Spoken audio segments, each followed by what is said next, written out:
our situation, we were living in a residential neighborhood. We got to know locals. We got to go to places that were not tourist sites and take a deeper look at the history, the culture, the native Hawaiian language, and come out with a much deeper understanding of the American context in relationship with Hawaii. And I think that was something I was hoping to learn more about. And I was really pleasantly surprised by how much we were able to learn about Hawaii by spending that much time there in the not tourist context.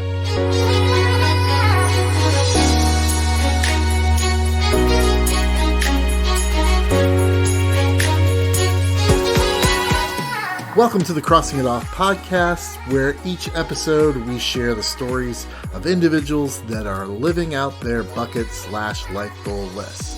I am your host, Roger Williams, and through hearing our guests' adventures, my goal is that you will find encouragement and empowerment to add and cross items off of your list.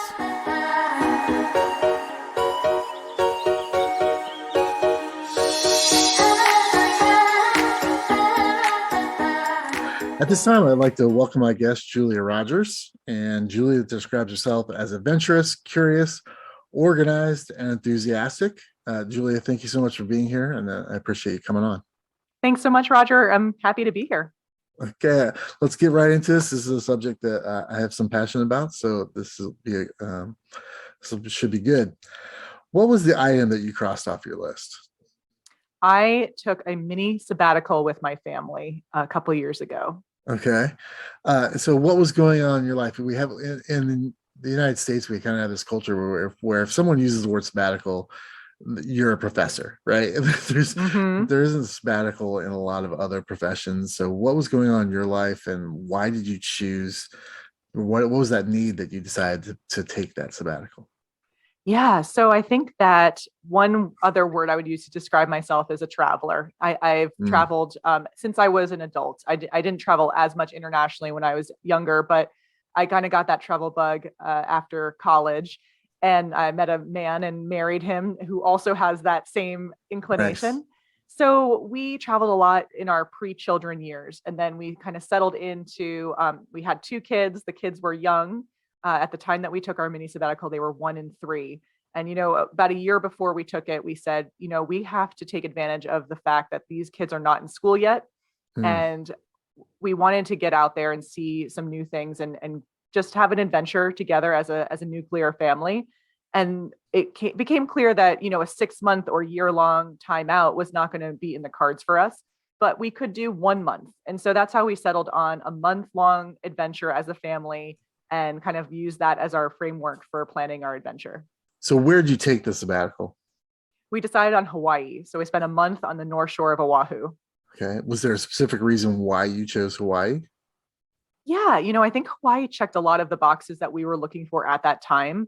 One of them was that, we love traveling to other places outside the States, but we thought for this particular trip, it would be, logistically easier with the little kids to go someplace that was within the U.S. borders, loosely speaking, but also, someplace with good healthcare. Someplace with good healthcare was also important to us, and a place that we felt like we could, just have ample experiences that were small kid friendly. So Hawaii was the spot for us.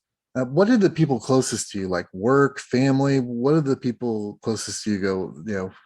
You're also including your husband in this, so I'm sure he had to figure out ways to take the time off. What was that like? What was the experience of telling people, hey, we're going to be gone for a month and we're not going to be doing work? Right. Well, I think that for additional context, we took our time out in 2017 as almost a direct reaction to the 2016 election. Okay. It was, we were of the yoke, and I appreciate that not everyone was this way, but we were pretty upset at that outcome, and we kind of needed something to look forward to. So that was another part of the equation. We really wanted to have something that was kind of in the future that we could look to as like, this is going to be fun. This is something that's exciting, that's happy, and kind of got us through, Yeah. So when we were talking to our family about this, they were not surprised because, again, we've come to them with other harebrained schemes, and this one was almost seemed tame in comparison to some of the other ones. And then when it came to work, my husband at that time worked for the state government of Vermont, and so his plan was to work with his supervisor to come up with a virtual working schedule, as well as a combination of that and some time off that he had Pretty saved. pretty amazing before pandemic that was I that was know, I accessible. know. They were very understanding and flexible with him. And then for me, I am a sole proprietor, so I run my own show, and it was a lot easier for me to get that Sure. time off.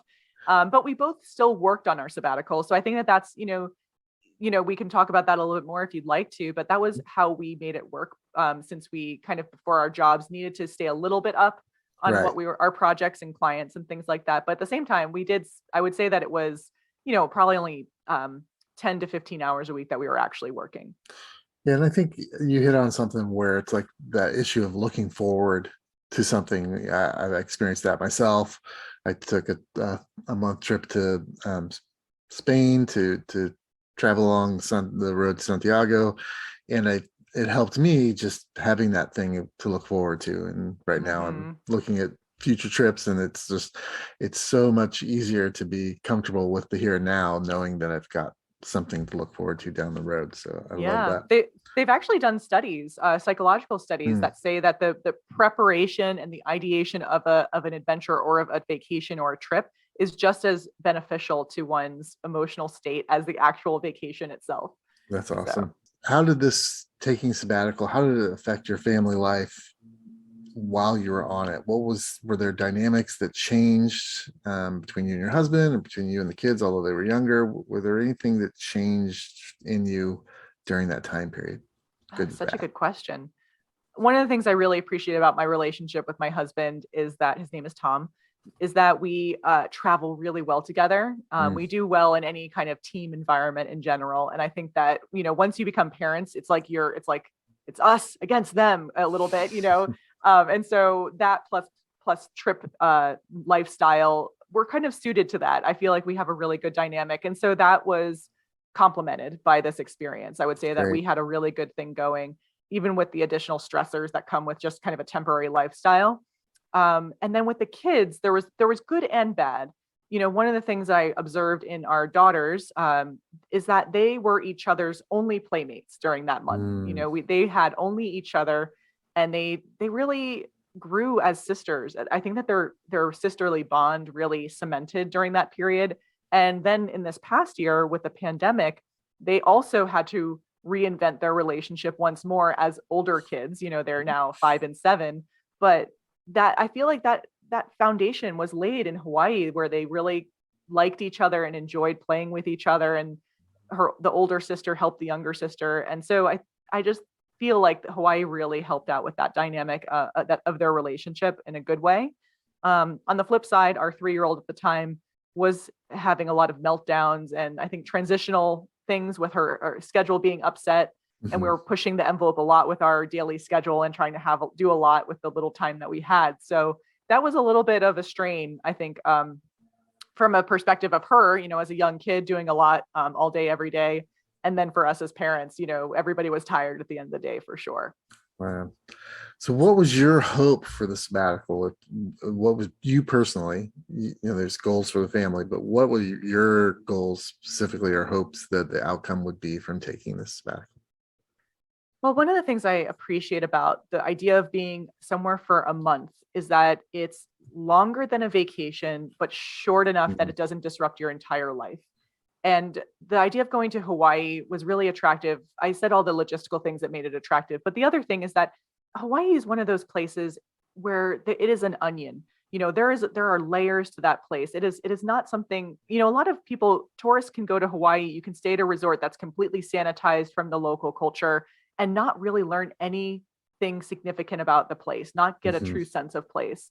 Where our situation, we were living in a residential neighborhood, we got to know locals. We got to go to places that were not tourist sites and take a deeper look at the history, the culture, the native Hawaiian language, and come out with a much deeper understanding of the American context in relationship with Hawaii. And I think that was something I was hoping to learn more about, and I was really pleasantly surprised by how much we were able to learn about Hawaii by spending that much time there in the not tourist context.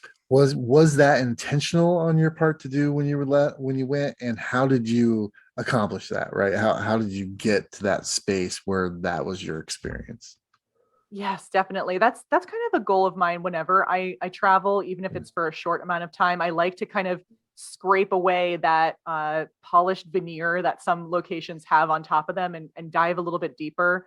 And we do that through, making creating relationships with locals and partners. So through my work, which is travel related, I do know a lot of people in a lot of places. So I'm able to kind of tap them for the inside track, or we had a lot of people in our world in Hawaii that would take us on various site visits or adventures and really, educate us and teach us. And so I think that there are ways to do that as a tourist as well. And I Mhm. don't say tourist as a dirty word. I think that mindful travel is really what we should all be looking towards, Yes. especially in this post-pandemic reemergence, and slow travel. And so that kind of thinking about the ethics of where you're going and thinking about how to keep money local and all those kinds of things are how I like to travel normally. But we were able to kind of do that really intentionally on this trip.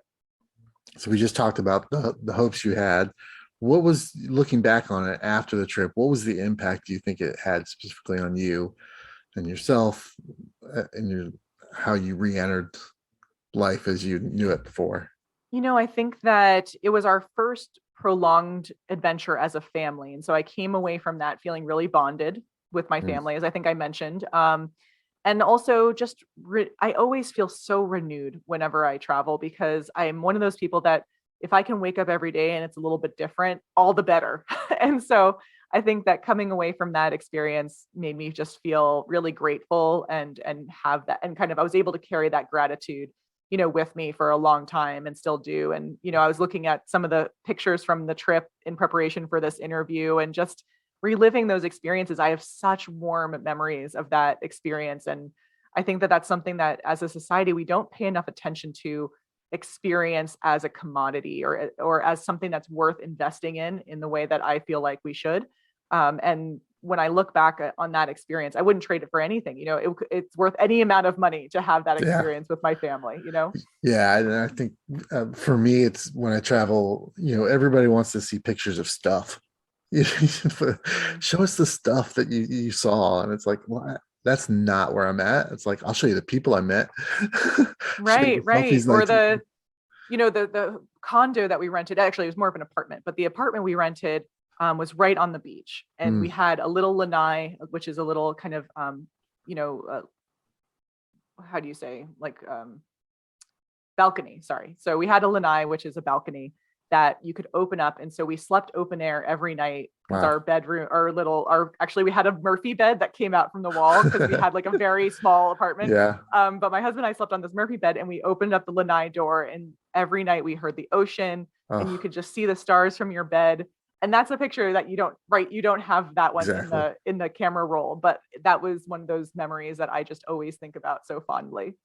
Awesome. So you talked a little about traveling for your work. Can you share what you do, and how this kind of impacted that work, maybe? Sure, sure. And this was, I guess that this is, bearing the lead a little bit, but my work was a big factor in why we took this trip as well, because my business is called En route Consulting, and I'm a professional gap year counselor, which basically means that I work with young adults who decide to take a gap year either after high school or in between their college career or after college, and help match them with appropriate and meaningful opportunities that can fill this period of time that they're taking. So Hawaii was a research trip for me as well. And that was actually a lot of what we were doing on the day to day was that we would go visit a farm that I was researching, or we would Hmm. go to a marine conservation internship center that I would get to know that I would, have meetings with colleagues and things like that all over the island. So that was a big anchor to why we were going and why we were there. But that's, what I find whenever I do site visits or research trips like that is that it only adds richness to the experience because of Sure. those relationships and the locals that you get to meet and all that kind of stuff. And I think that that's also another misconception that Americans have about sabbatical. It's not a vacation. It's not, it is research. Traditionally, in a traditional sense of a Sure. sabbatical, it's about professor doing research to improve themselves in the work that they do, or it's a pastor that's taking time off to immerse themselves in something that will enhance their ability to communicate to their congregation, or whatever it is. But it's not, and it's the same thing with a gap year, I think, too, is Mhm. their misconception that, well, you're just going to sit at home and play Nintendo all day. That is not the intent of a gap year. Whoa. So explain that a little bit more, about what you see a gap year as and why it's helpful for students. Yes, yes. And you're completely right. I think that someone who doesn't make a decision after high school and ends up living in their parents' basement and playing video games, I wouldn't even call that a gap year, because Right. in its inherent definition, we describe a gap year as an intentional period of personal growth supported by activities of enrichment. And so really the point of this period of time is that it is a deliberate decision. It's not the absence of a choice, it's an active choice. And really what you're trying to do with that period of time is explore your personal development, deepen your professional awareness and explore career opportunities, and also gain those practical adulting skills that Right. not everybody has been able to gain in high school, and which has been exacerbated by the pandemic, by the way, a big Sure. time, with fewer opportunities for our young people to kind of grow up. So it's really that opportunity for a rite of passage, that's Mm. completely personalized and customizable, which makes it just very exciting. Yeah, in my previous life, I worked with high school students a lot, and I'm always amazed when I share with people that Harvard, since the mid '70s, has been sending a letter to incoming accepted freshmen to say, "Hey, we will hold your acceptance for a year if you want to take a gap year," and people are just floored by that. But that to me is a good indication of that. There's people out there that believe this is a good thing to do. Definitely. Yeah. And now, more and more colleges are getting on the gap year bandwagon. There's, UNC Chapel Hill offers in-house scholarships for gappers. Princeton has an in-house gap year program. Hundreds of colleges actively allow deferrals, meaning that if you get into a certain college and ask to take a gap year, and Hmm. tell them your plan, they will hold your spot for a year so that you can act on that plan. So, the higher education system really recognizes the potential of an intentional gap year. And then people are also really surprised to know that there's a whole industry now of Right. programs and counselors like myself. We even have a professional association called the Gap Year Association that manages best practice and things like that, and also research. So there's a whole lot of energy behind this movement, even though it is kind of still only a smaller percentage of students who opt into it. So we dropped a few names there of institutions that promote this. Sure. That those tend to be um, more competitive schools to get into.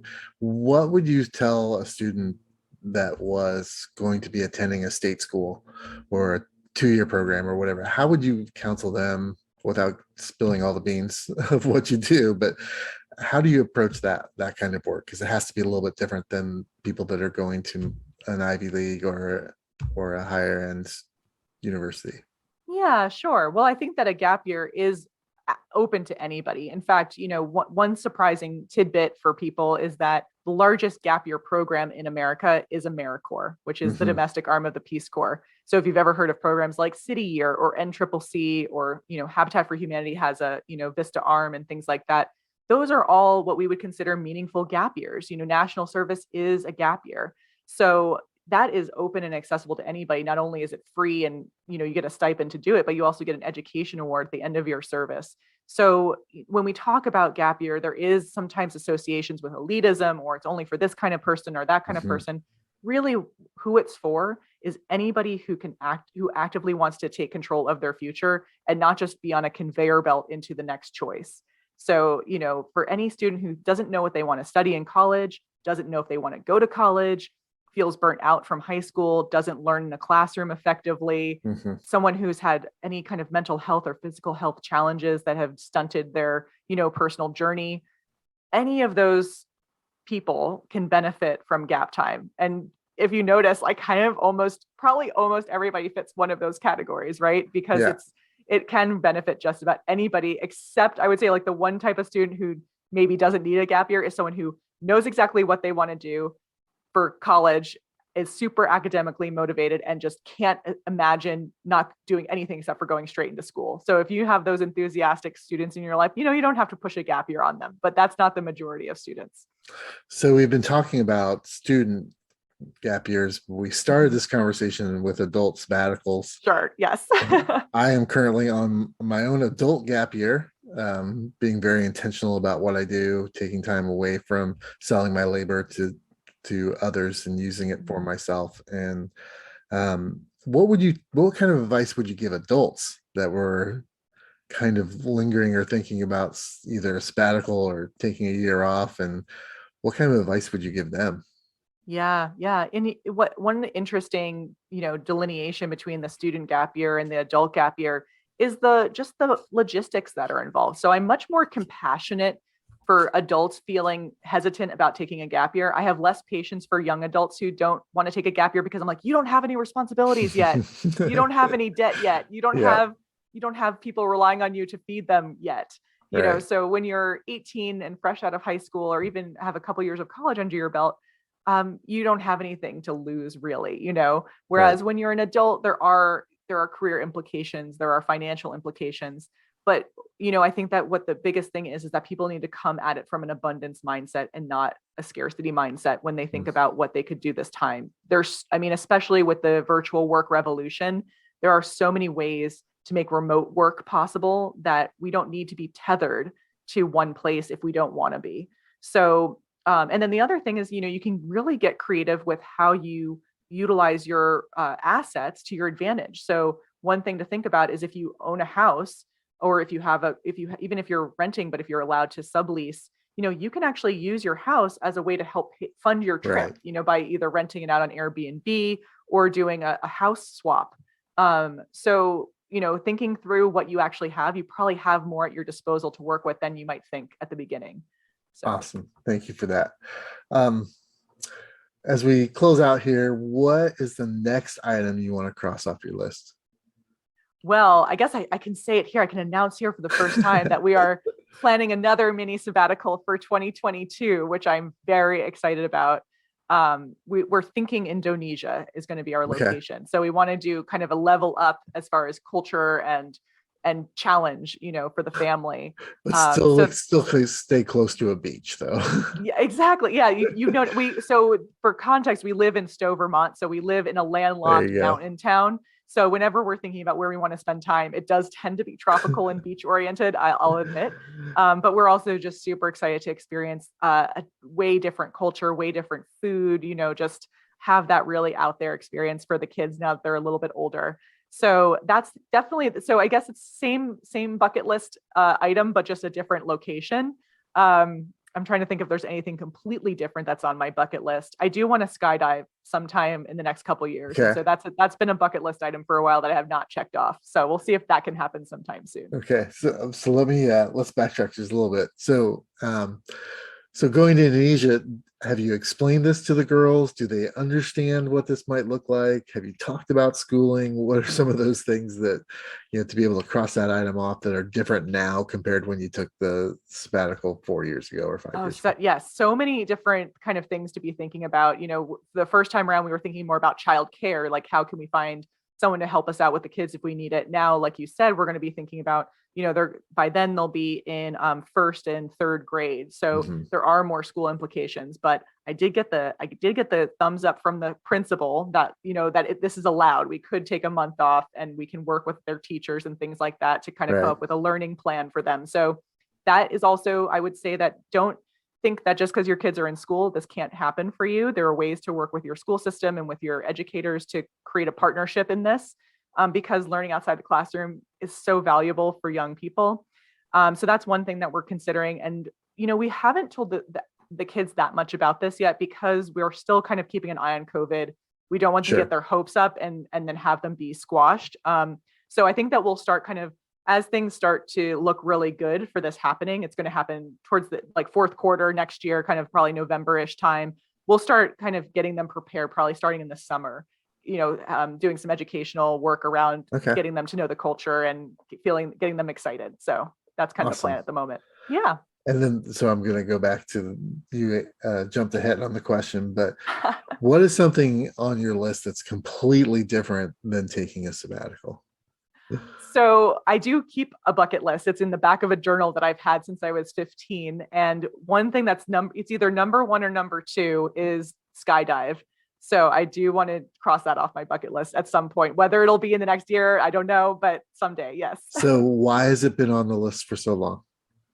So I've always been really particular about where I want to skydive. Like I want to do it in a place where I trust the planes. So that's one thing. But Okay. then also, I really want it to be visually stunning. And Mm, so there have been a couple times when I've been in a location like New Zealand where I'm like, oh, this would be amazing, but I didn't have the budget. right. So, and now I'm getting hesitant because I'm a parent and I'm like, is this responsible? Should I be jumping out of planes? I have small children. So now I've gotten cold feet because of that, but it's still there. It's still something I want to do. I might be one of those 80-year-old grandmas jumping out of the plane when it doesn't matter anymore. I don't know. We'll see. Nice. So Julia, how can people find out more information about you, where, and your business, and anything else you want to promote? Yeah, sure. Well, I would love, I mean, if this idea of a gap year is exciting for you, or you just want to, connect, I'm really active on social media, especially Instagram. So you can find me Mhm. at En Route Gap Year on Instagram, or my website is enroutegapyear.com. So those are easy places to land. And if you also want to listen to other gap year stories that aren't my own, I co-host a podcast called Gap Year Radio, which is also on all the podcasting platforms that, you can listen there as well. Awesome. We will make sure that those things get into the show notes as well so that people can just click them very easily. So, Perfect. Julia, thank you so much. I wish you all the best on your future travels. And sounds like a sabbatical to Indonesia will be awesome. And we will be hoping that stuff works out for you. And that I know traveling during this period is can be sketchy and nervous, and just the plans to what you need to have and all that can be frustrating. So I wish you all the best in making that happen. We'll stay flexible, Roger. Thanks so much for Exactly. having me. Thank you for being here. Thanks.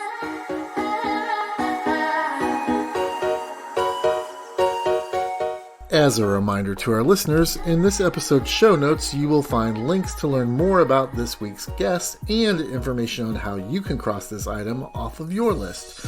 You can follow my adventures of crossing items off my bucket list on Instagram and Facebook, and as always, new episodes of this podcast are available to stream every Friday morning. We will meet you here next week, and until then, keep living out your list.